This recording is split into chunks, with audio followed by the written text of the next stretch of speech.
Sunday, and we just slaughtered a chicken for lunch. So as you can see, this is a hen,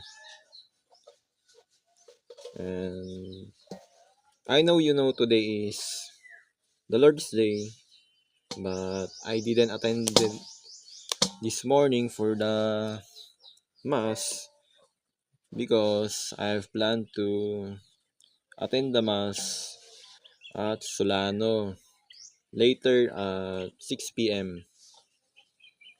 So happy cooking and good morning ulit. So as you can see guys, I'm using a traditional way of burning this chicken. You know why? It's because we're saving up the LPG this year because due to the high price of the LPG.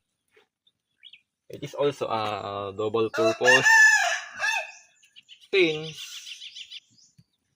today is not raining and we only use the flame during rainy season,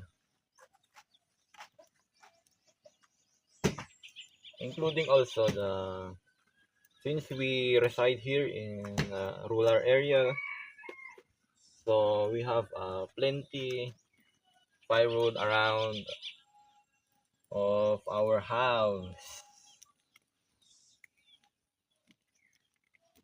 So being thrifty is not a bad, it's a wise choice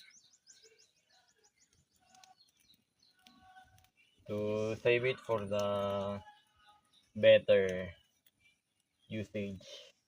So why are we doing this traditional way of burning It's this just a chicken? joke. Don't believe him, guys. So the reason is why The reason we is do not this the reason anymore. we Because the oil, like the go, natural go, oil will come go. out.